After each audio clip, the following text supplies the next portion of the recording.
नमस्कार दोस्तों, कैसे हो सब? मस्त हो ना? मस्ती रहो। मैं आशा करता हूँ कि आप सब खुश होंगे। मैं आप सबका दोस्त सिद्धेश हर एक वक्त नए नए विषयों के वीडियो आपके सामने पेश करता हूँ। दोस्तों, वीडियो के जो विषय होते हैं हर वक्त अलग अलग से होते हैं। हर वक्त अलग अलग विषय होता है। कभी पर्यटन के बारे में, तो कभी धार्मिक, तो कभी आध्यात्मिक और कभी कभी भावनात्मक भी होते हैं। कभी कभी तो ऐसे होता है सांस्कृतिक विषय होते हैं, पर्यटन स्थल क्षेत्र के होते हैं। आप सभी के प्यार और प्रतिक्रिया से मेरा उत्साह दुगना होता है, इसलिए आप सभी को प्रथमतः मैं बहुत बहुत धन्यवाद देता हूँ। हमारा आज का विषय भी जो है वो कुछ ऐसे ही अलग सा है। एक तीर्थ क्षेत्र के बारे में है। जिस क्षण भगवान श्री सूर्य नारायण कुंभ राशि में प्रवेश करते हैं उसे कुंभ संक्रांति कहा जाता है। यह जो क्षण होता है वह चर्म चक्षु को दिखाई नहीं देता। मानव के चर्म चक्षु को दिखाई नहीं देता। इस साल यह पर्वणि रविवार 13 फरवरी को थी और 14 और 15 फरवरी को माघ शुक्ल त्रयोदशी यानी कि चतुर्दशी तिथि थी और आज बुधवार 16 फरवरी माघ पूर्णिमा है। इन तीनों तिथियों को प्रयागराज क्षेत्र में त्रिवेणी संगम स्नान करने से अश्वमेध यज्ञ का फल प्राप्त होता है। ऐसा धर्मशास्त्रों में बताया गया है। हमारे धर्मशास्त्र ग्रंथों में इसे माघ मेला और यह पर्वणि स्नान को धर्मशास्त्र में एवं माघ महात्म्य में बहुत ही बड़ा महत्व बताया गया है हमारे धर्म ग्रंथों में। दोस्तों, त्रिवेणी संगम यानी कि तीन प्रमुख नदियों का एक संगम कहा जाता है, जो एक पवित्र स्थान भी होता है। यह कहा जाता है कि यहाँ स्नान करने से सभी पाप धुल जाते हैं और पुनर्जन्म के चक्र से मुक्ति मिल जाती है। दोस्तों, त्रिवेणी शब्द सुनते ही अध्यात्म प्रेमी भारतीयों के मन में, कोई भी अध्यात्म प्रेमी जो श्रद्धालु है, सज्जन है, उनके मन में एक ही लहर से चल पड़ती है। हिंदू धर्म के बहुतांश क्षेत्र नदी और समुद्र के किनारे बसे हुए हैं। नदी में भी जहां त्रिवेणी है वहीं पर तीर्थ है। त्रिवेणी को संगम भी कहते हैं। संगम पर गंगा जी और यमुना जी ये नदियां अलग अलग नजर आती है और माता सरस्वती जी गुप्त रूप में है। संगम स्थल जहां भारत की पवित्र नदियां माता गंगा, माता यमुना जी और माता सरस्वती जी का संगम होता है। हालांकि सरस्वती जो है वो दिखाई नहीं देती, पर मान्यता है कि वह अदृश्य रूप में होकर गंगा और यमुना की धाराओं के नीचे बहती है। इसलिए यहाँ के संगम स्थल को त्रिवेणी संगम कहते हैं। ये श्रद्धालुओं का बड़ा तीर्थ क्षेत्र है। त्रिवेणी संगम के धार्मिक महत्व के बारे में ऐसी धारणा है कि समुद्र मंथन के समय जब अमृत कलश प्राप्त हुआ तब देवता लोगों ने इस अमृत कलश को असुरों से बचाने के लिए प्रयास में लगे हुए थे। इसी खींचतानी में अमृत की कुछ बूंदें यहाँ धरती पर गिरी थी और जहां जहां भी यह बूंदें पड़ी उन स्थानों पर कुंभ मेला लगता है। ये आप सभी जानते हो। यह स्थान कहाँ कहाँ है बताया जाए तो उज्जैन, हरिद्वार, नासिक महाराष्ट्र में और ये प्रयाग थे। इस स्थान पर कलश से अमृत की बूंदें छलकी थी। इसी कारण लोगों का विश्वास है कि संगम में स्नान करने से सारे पाप धुल जाते हैं। वह स्वर्ग की प्राप्ति होती है। दूर दूर से श्रद्धालु लोग इस पावन तीर्थ यात्रा के लिए यहाँ प्रयागराज क्षेत्र में आते हैं, पवित्र जल में डुबकी लगाते हैं तथा पूजा अर्चना करते हैं।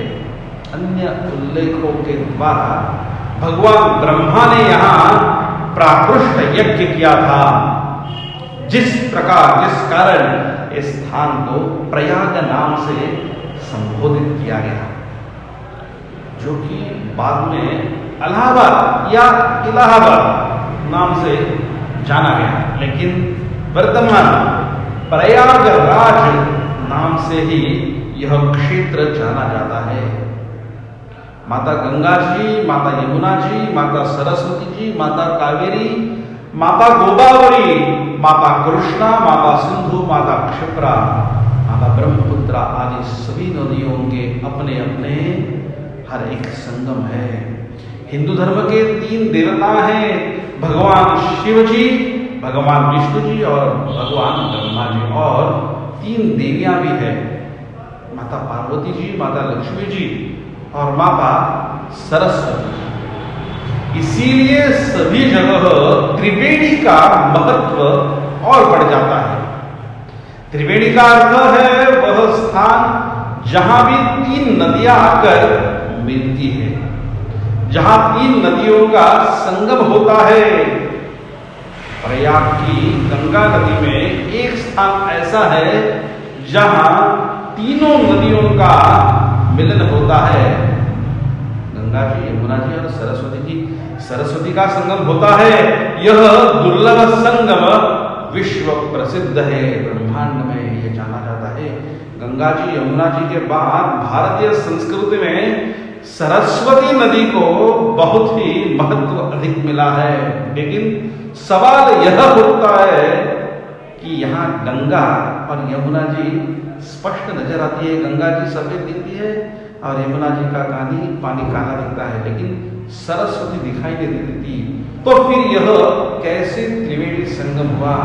बहुत लोगों को ये शंका उत्पन्न होती है। दरअसल दोस्तों ऐसे है कि इसके पीछे एक कथा है। यह कथा आपको अगर देखनी होगी तो श्रीमद् भागवत पुराण में बड़े ही विस्तार से हमें ये मिलती है। और बताया जाए तो मत्स्य पुराण में भी तीर्थ यात्री को प्रयाग में 1 मास निवास करने के तथा देवताओं और पितरों की पूजा करने का विधि भी मत्स्य पुराण में बताया गया है। संगम और त्रिवेणी वस्तुतः एक ही स्थान है, जहां जैसे मैंने बताया माता गंगा जी, माता यमुना जी और ऋग्वेद में सरस्वती का अन्नवती तथा उदकवती के रूप में वर्णन आया है। महाभारत में सरस्वती नदी के लक्षवती नदी, वेद स्मृति, वेदवती आदि कई नाम हमें दिखाई देते हैं। ऋग्वेद में सरस्वती नदी को यमुना के पूर्व और सतलुज के पश्चिम इस दिशा में बहती हुई बताया गया है। तांडय्य और जैमिनीय ब्राह्मण में सरस्वती नदी को मरुस्थल में सूखा हुआ बताया गया है। दोस्तों, इलाहाबाद यानी कि आज के तिथि का यह प्रयागराज क्षेत्र, यह क्षेत्र भारत के उत्तर प्रदेश के पूर्वी भाग में स्थित है। यह नगर, यह जिला का प्रशासनिक मुख्यालय तथा हिंदुओं का प्रसिद्ध जागृत तीर्थ स्थान है। इसका प्राचीन नाम मैंने जैसे बताया कि प्रयाग है। हिंदू धर्म ग्रंथों में वर्णित प्रयाग स्थल पवित्रतम नदी गंगा और यमुना जी के संगम पर स्थित है। यही सरस्वती नदी गुप्त रूप में संगम में मिलती है। अतः ये त्रिवेणी संगम कहलाता है। ये त्रिवेणी संगम कहला जाता है जहां प्रत्येक 12 वर्ष में कुंभ मेला लगता है और यहाँ हर 6 वर्षों में अर्ध कुंभ और हर 12 वर्षों में कुंभ मेले का आयोजन किया होता है। आपको सबको पता है, जिसमें विश्व के विभिन्न कोनों से करोड़ों श्रद्धालु पतित पावनी माता गंगा जी, माता यमुना जी और माता सरस्वती जी के पवित्र त्रिवेणी संगम में आस्था की डुबकी लगाने आते। डुबकी लगाने का बहुत पुण्य प्राप्त होता है। अतः इस नगर को संगम नगरी, कुंभ नगरी, तंबू नगरी आदि कई नामों से भी जाना जाता है। दोस्तों, देखा जाए तो सन 1500 की शताब्दी में मुस्लिम राजा द्वारा इस शहर का नाम प्रयाग से बदलकर इलाहाबाद या अलाहाबाद किया था, जिसे सन अक्टूबर 2018 में तत्कालीन मुख्यमंत्री माननीय आदित्यनाथ योगी जी उन्होंने वापस बदलकर प्रयागराज कर दिया। हिंदू मान्यता अनुसार यहाँ सृष्टिकर्ता ब्रह्मा जी ने सृष्टि कार्य पूर्ण होने के बाद प्रथम यज्ञ किया था और इसी प्रथम यज्ञ के प्र और याग अर्थात यज्ञ से मिलकर प्रयाग बना और उस स्थान का नाम प्रयाग पड़ा, जहां भगवान श्री ब्रह्मा जी ने सृष्टि का सबसे पहला, सबसे प्रथम यज्ञ संपन्न किया था। यह वो प्रयाग क्षेत्र। आज के तिथि में यह कल्पवास चालू है और 2 से 3 लाख श्रद्धालु उपस्थित है कल्पवास में। और आज के दिन पूर्णिमा को लगभग 20 से 25 लाख भक्त ये त्रिवेणी संगम स्नान का लाभ उठाने वाले हैं। कल्पवास क्यों और कब से होता है, यह सवाल कई श्रद्धालु, कई भक्तों के मन में आता है। कई लोगों को लगता है ये कल्पवास क्या है, क्योंकि बस वहां पे तंबू दिखाई देते हैं। कल्पवास वेदकालीन अरण्य संस्कृति की देन है। कल्पवास का विधान हजारों वर्षों से चला रहा है। जब तीर्थराज प्रयाग में कोई शहर नहीं था, कोई बस्ती नहीं थी, तब यह भूमि ऋषियों की तपोस्थली थी। प्रयाग में गंगा जी, जमुना जी के आसपास काफी घना जंगल था। ये ग्रंथ में बताया गया है, इस जंगल में ऋषि मुनि ध्यान और तप करते थे, साधना करते थे। ऋषियों ने गृहस्थों के लिए कल्पवास का विधान रखा। उनके अनुसार इस दौरान गृहस्थों को अल्पकाल के लिए शिक्षा और दीक्षा दी जाती थी और आज भी दी जाती है।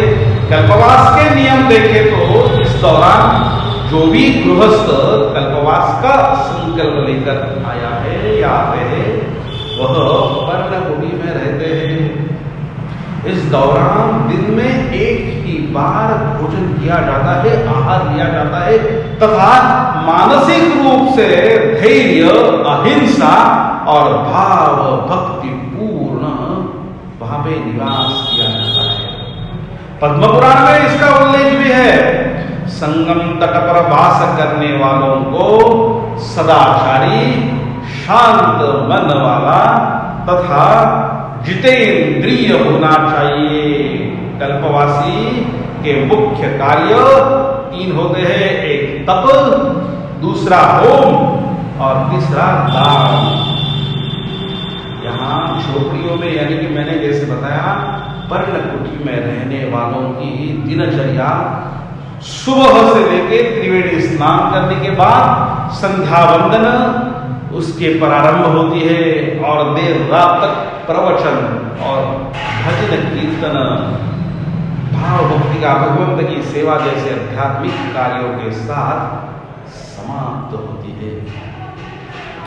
दोस्तों, लाभ की बात करें तो ऐसी मान्यता है कि जो कल्पवास की प्रतिज्ञा करता है वह अगले जन्म में राजा के रूप में जन्म लेता है। लेकिन जो मोक्ष की अभिलाषा लेकर यह कल्पवास करता है उसे अवश्य ही मोक्ष मिलता है। दोस्तों इस साल यह सुवर्ण क्षण का मैं खुद लाभार्थी बना हूं। भगवत कृपा से मुझे लाभ मिला है, तो आपको बताना मैंने मेरा ये आद्य कर्तव्य समझकर यह वीडियो बनाया है। आप भी भविष्य में इस पवित्र तीर्थ स्नान का एवं इस क्षण का जरूर लाभ ले। आज स्नान के लिए यहाँ पे बहुत श्रद्धालु आए थे। दोस्तों महत्वपूर्ण बात मैं सबसे पहले आपको बताता हूँ कि यह है कि यह जानकारी जो भी मैंने आपको वीडियो में बताई है, ये जानकारी सामाजिक और धार्मिक आधार पर है। इसका उद्देश्य किसी अंधविश्वास को फैलाना या बढ़ाना बिल्कुल भी नहीं है, इसलिए कोई किसी को भी गलत नहीं समझना चाहिए। आज इस पर्वकाल के स्नान पर आज हमारे साथ वाराणसी के पाठक गुरु जी थे, जो दशाश्वमेध घाट में निवास कर रहे थे। पुणे के वासुदेव निवास के पराग गुरु जी थे। बल्लारेश्वर पाली से हमारे ओंकार गुरु जी थे। और सबसे मैं आभार व्यक्त करता हूँ इनका, जो हमारी इस प्रयाग क्षेत्र में निवास व्यवस्था की, जो हमारे योगेश जी पित्रे गुरु जी, जिन्होंने काशी मठ में हमारी व्यवस्था की, और दूसरे सज्जन जो है वो रंजित पैठणकर जी, उनके घर में ही हम निवास किए 2 दिन। और ये हमारे पराग गुरु जी और पाठक गुरु जी हमें वहीं पे मिले, और सुबह हम स्नान करके त्रिवेणी में गए थे। इन सब के वजह से ये त्रयोदशी, चतुर्दशी और पूर्णिमा का स्नान भगवंत की कृपा से हमें लाभ हुआ। कुंभ संक्रांति भी मैंने जैसे बताया, उसका भी लाभ हमें मिला। ऐसा ही लाभ आपको भी भविष्य में मिले। और ये जो जानकारी है, ये मुझे आपको बताना आद्य कर्तव्य समझा, इसलिए मैंने ये वीडियो बनाया। वीडियो कैसा लगा उसकी प्रतिक्रिया जरूर दे। 9923106478 मेरा नंबर है। आपके मैसेज आते हैं, फोन आते हैं, इसलिए तो मैं बता पाता हूँ। ऐसे ही प्रतिक्रिया दे। और दोस्तों खुश रहो, मस्त रहो, हंसते रहो, खेलते रहो, और आपके ऊपर ध्यान रखो, आपके सेहत का, आपके आरोग्य का और आपके परिवार का। धन्यवाद दोस्तों।